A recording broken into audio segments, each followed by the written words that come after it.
नमस्कार दोस्तों, आज मैं आपके लिए लेकर आई हूँ मुंशी प्रेमचंद जी की कहानी सदगति। आइए शुरू करते हैं।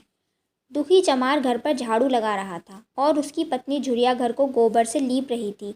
दोनों अपने अपने काम से फुर्सत पा चुके तो चमारिन ने कहा, जाकर पंडित बाबा से कह आओ ना, कहीं चले न जाएं।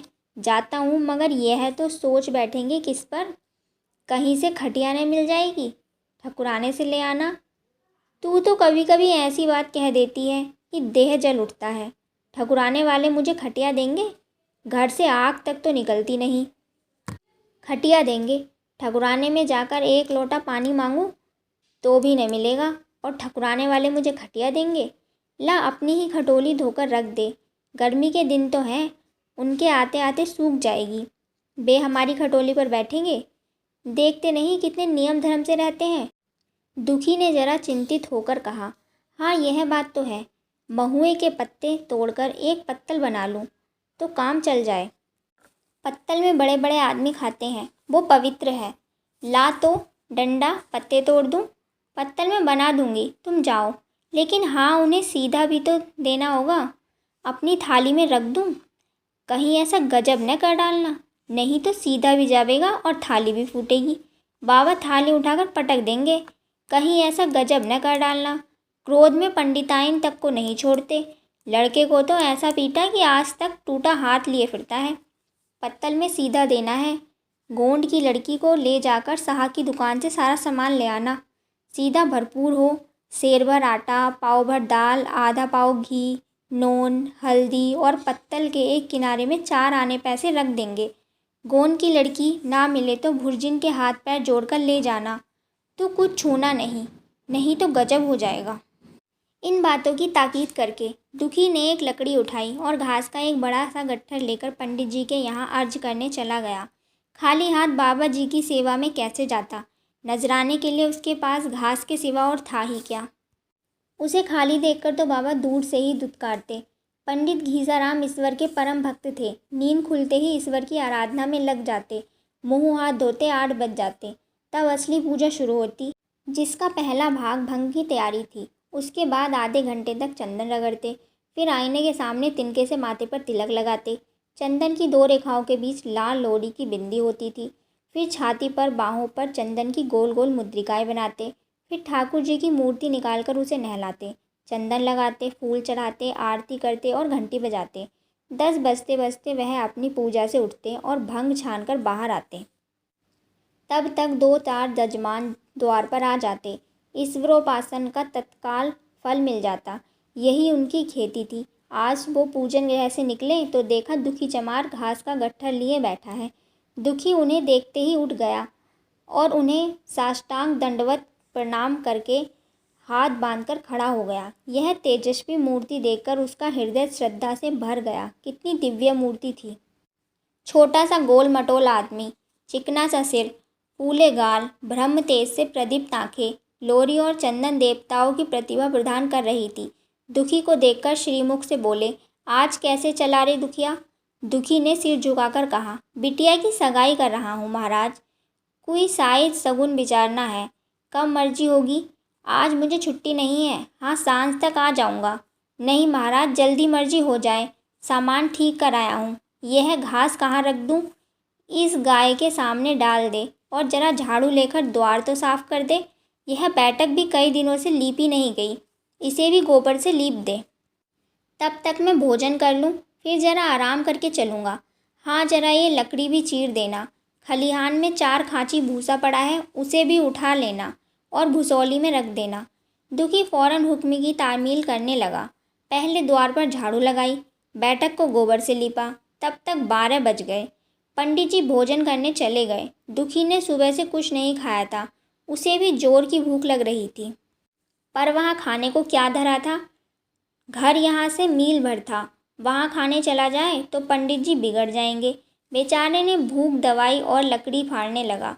लकड़ी की मोटी सी गांठ थी, जिस पर पहले कितने ही भक्तों ने अपना जोर आजमा लिया था। वह उसी दमखम के साथ लोहे से लोहा लेने के लिए तैयार थी। दुखी घास छीड़कर बाजार ले जाता था, लेकिन लकड़ी चीरने का उसे अभ्यास न था। घास उसके खुरपे के सामने सिर झुका देती थी। यह कस कस कर कुल्हाड़ी का पूरा हाथ लगाता, पर उस गांठ पर एक भी निशान न पड़ता। कुल्हाड़ी उचट जाती थी। पसीने में तर था, हाँफता था, थक कर बैठ जाता था, फिर उठता था। हाथ उठाए न उठते, पाँव काँप रहे थे, कमर सीधी न होती थी। आंखों तले अंधेरा हो रहा था, सिर में चक्कर आ रहे थे, तितलियां उड़ रही थी, फिर भी अपना काम किए जाता था। अगर एक चिलम तंबाकू पीने को मिल जाती तो शायद ताकत आ जाती। उसने सोचा, यहाँ चिलम और तंबाकू कहाँ मिलेगी। ब्राह्मण हम नीच जातों की तरह तंबाकू थोड़े ही पीते हैं। सहसा उसे याद आया कि गांव में एक गोंड भी रहता है, उसके यहाँ जरूर चिलम तंबाकू होगी। तुरंत उसके यहाँ दौड़ा। खैर मेहनत सफल हुई। उसने तंबाकू भी दी और चिलम भी दी, पर आग वहाँ न थी। आग की चिंता मत करो भाई, पंडित जी के घर से आग मांग लूँगा, वहाँ तो अभी रसोई बन रही थी। यह कहता हुआ वह दोनों चीज़ें लेकर चला आया और पंडित जी के घर के बरौठे के द्वार पर खड़ा होकर बोला, मालिक जरा आग मिल जाए तो चिलम पी लें। पंडित जी भोजन कर रहे थे। पंडिताइन ने पूछा, यह कौन आदमी आग मांग रहा है? अरे वही ससुरा दुखिया चमार है। कहाँ है, थोड़ी लकड़ी चीर दे। आग है तो दे दो, पंडिताइन ने भौहें चढ़ाकर कहा। तुम्हें तो पोथी पत्रों के फेर में धर्म कर्म किसी बात की सुध ही न रही। चमार हो, धोबी हो, पासी हो, मुंह उठाए घर चला आता है। हिंदू का घर न हुआ, कोई सराय हो गया। कह दो यहाँ से चला जाए, नहीं तो लुआटे से मुंह झुलस दूंगी। आग मांगने चले हैं, पंडित जी ने समझाया। भीतर आ ही गया है तो क्या हुआ, तुम्हारी कोई चीज़ तो नहीं छुई। धरती पवित्र है, काम तो हमारा कर ही रहा है। कोई लोनिया यदि लकड़ी फाड़ता तो कम से कम 4 आने ले लेता। पंडिताइन ने गरज कर कहा। वो घर में आया क्यों? पंडित ने हार कर कहा, ससुरा अभागा था और क्या। अच्छा, इस वक्त तो आग दिए देती हूँ, अगली बार आया तो मुंह झुलस दूंगी। दुखी के कानों में इन बातों की आवाज़ पड़ रही थी। पछता रहा था कि नाहक ही अंदर आया। सच तो कहती है, पंडित के घर में चमार कैसे चला आए? बड़े पवित्र होते हैं ये लोग, तभी तो संसार पूछता है, तभी तो मान है। भर चमार थोड़े ही है, इसी गांव में बूढ़ा हो गया, मगर मुझ में इतनी अकल ना आई। इसीलिए जब पंडिताइन आग लेकर निकली तो उसने स्वर्ग पा लिया। दोनों हाथ जोड़कर जमीन पर माथा टेकता हुआ बोला, पंडिताइन माता, मुझसे बड़ी भूल हुई। जो घर में चला आया, चमार की ही तो अक्ल ठहरी। इतने मूर्ख ना होते तो लात क्यों खाते। पंडिताइन चिमटे से पकड़कर आग लाई थी। 4 हाथ दूर से घूंघट की आड़ से दुखी की तरफ आँख फेंकी। आग की बड़ी सी चिंगारी उसके सिर पर आ पड़ी। जल्दी से पीछे हटकर सिर झाड़ने लगा। उसने मन में कहा, यह एक पवित्र ब्राह्मण के घर को अपवित्र करने का फल है। भगवान ने कितनी जल्दी फल दे दिया। इसीलिए तो संसार पंडितों से डरता है और सबके रुपए मारे जाते हैं। पंडितों के कोई मार ले तो घर भर का सत्यानाश हो जाए। पाँव गल गल कर गिरने लगे। बाहर आकर उसने चिलम पी और फिर कुल्हाड़ी लेकर जुट गया। खटखट की आवाज़ें आने लगीं। उस पर आग पड़ गई थी तो पंडिताइन को उस पर कुछ दया आ गई। पंडित जी भोजन करके उठे तो बोले, इस चमरवा को भी कुछ खाने को दे दो, कब से भूखा काम कर रहा है। पंडित जी के इस प्रस्ताव को व्यवहारिक क्षेत्र से दूर रखकर पूछा, रोटियां हैं, 2-4 बच जाएंगी। पंडिताइन ने कहा, 2-4 रोटियों में क्या होगा, चमार है, कम से कम सेर भर चढ़ा जाएगा। पंडिताइन कानों पर हाथ रखकर बोली, अरे बाप रे, सेर भर, फिर तो रहने दो। पंडित ने अब शेर बनकर कहा, कुछ भूसी चोकर हो तो आटे में मिलाकर लिट्ठा ठोक दो, साले का पेट भर जाएगा। पतली रोटियों से इन नीचों का पेट नहीं भरता, इन्हें तो ज्वार का लिट्ठा चाहिए। अब जाने भी दो, धूप में कौन मरे। दुखी ने चिलम पीकर फिर कुल्हाड़ी संभाली। चिलम पीकर हाथों में जरा ताकत आ गई थी। कोई आधे घंटे तक कुल्हाड़ी चलाता रहा, फिर बेदम होकर सिर पकड़कर बैठ गया। इतने में वही गोंड आ गया। बोला, क्यों जान देते हो बूढ़े दादा, तुम्हारे कांटे यह गांठ न कटेगी, नाहक हलकान होते हो। दुखी ने माथे का पसीना पोंछकर कहा, अभी गाड़ी भर भूसा ढोना है भाई, कुछ खाने को मिला या काम ही कराना जानते हैं। जाके मांगते क्यों नहीं। कैसी बात करते हो रे चिकुरी, ब्राह्मण की रोटी हमको पचेगी? पचने को तो पच ही जाएगी, पहले मिले तो। मूँछों पर ताव देकर भोजन किया और आराम से सोए। तुम्हें लकड़ी फाड़ने का हुक्म दे दिया। ज़मींदार भी कुछ खाने को देता है, हाकिम भी बेगार लेता है तो थोड़ी बहुत मजदूरी देता है। यह उनसे भी बढ़ गए, उस पर धर्मात्मा बनते हैं। धीरे धीरे बोलो भाई, कहीं सुन न लें तो आफत हो जाए। यह कहकर दुखी फिर संभला और कुल्हाड़ी की चोट मारने लगा। चिकुरी को उस पर दया आई। आखिर कुल्हाड़ी उसके हाथ से छीन ली और कोई आधे घंटे खूब कस कस कर कुल्हाड़ी चलाई, पर गांठ में एक दरार न पड़ी। तब उसने कुल्हाड़ी फेंक दी और यह कहकर चला गया कि तुम्हारे कांटे यह न कटेगी, जान भले ही चली जाए। दुखी सोचने लगा, बाबा ने यह गांठ कहाँ रख छोड़ी थी, कांटे नहीं कटती है, कहीं दरार भी नहीं पड़ती। मैं कब तक इसे चीरता रहूँगा, अभी घर में 100 काम पड़े हैं। कार परोजन का घर है, एक न एक चीज़ घटी ही रहती है, पर इन्हें इसकी क्या चिंता। चलूँ, जब तक भूसा ही उठा लाऊं। कह दूंगा बाबा, आज तो लकड़ी नहीं कटी, कल आकर काट दूंगा। उसे झोआ उठाया और भूसा ढोने लगा। खलिहान यहाँ से 2 फर्लांग से कम न था। अगर झौआ खूब भर भर कर लाता तो काम जल्दी ख़त्म हो जाता, लेकिन झौए को कौन उठाता। अकेले भरा हुआ झौआ उससे उठ न सकता था, इसीलिए थोड़ा थोड़ा लाता। 4 बजे कहीं भूसा ख़त्म हुआ। पंडित जी की नींद भी खुली। हाथ मुँह धोया, पान खाया और बाहर निकले। देखा तो दुखी झौए पर सिर रखकर सो रहा है। पंडित जी जोर से बोले, अरे दुखिया, तू सो रहा है? लकड़ी जो की त्यों पड़ी है, इतनी देर तू क्या कर रहा था? मुट्ठी भर भूसा ढोने में संध्या कर दी, उस पर सो रहा है। उठा ले कुल्हाड़ी और लकड़ी फाड़ डाल। तुझसे जरा सी लकड़ी नहीं कटती, फिर साइत भी वैसे ही मिलेगी। मुझे दोष न देना। इसी से कहा था कि नीच के घर में खाने को हुआ और उसकी आँख बदली। दुखी ने फिर कुल्हाड़ी उठाई। जो बातें पहले से सोच के रखी थी सब भूल गई। पेट पीठ में धंसा जाता था। आज सवेरे से जलपान तक न किया था। अवकाश ही न मिला, उठना ही पहाड़ मालूम होता था। जी डूबा जाता था, पर दिल को समझाकर उठा। पंडित है, कहीं साइट ठीक ना बिचारे तो फिर सत्यानाश हो जाए। जभी तो संसार में इतना मान है, साइट का ही तो सब खेल है, जिसे चाहे बिगाड़ दें। पंडित जी गार्ड के पास आकर खड़े हो गए और बढ़ावा देने लगे। हाँ, जोर से कुल्हाड़ी चला, जरा जोर से मार। तेरे हाथ में दम नहीं है, लगा जोर से। दुखी अपने होश में न था। ना जाने कौन सी गुप्त शक्ति उसके हाथों को चला रही थी। थकान, भूख, कमजोरी सब मानो भाग गई। उसे अपने बाहुबल पर स्वयं आश्चर्य हो रहा था। एक एक चोट वज्र की तरह पड़ती थी।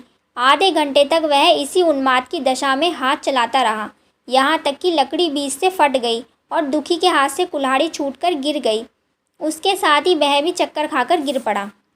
भूखा प्यासा थका हुआ शरीर जवाब दे गया। पंडित जी ने पुकारा, उठकर 2-4 हाथ और लगा दे, पतली पतली चालियाँ हो जाएं। दुखी ना उठा। पंडित जी ने अब उससे जिद करना उचित न समझा।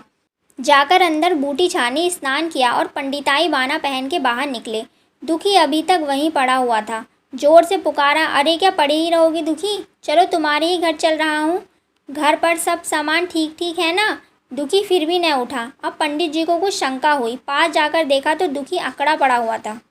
पंडित जी बदहवास होकर अंदर भागे और पंडिताइन से बोले, दुखिया तो जैसे मर गया। पंडिताइन हकबका कर बोली, वो तो अभी लकड़ी चीर रहा था ना?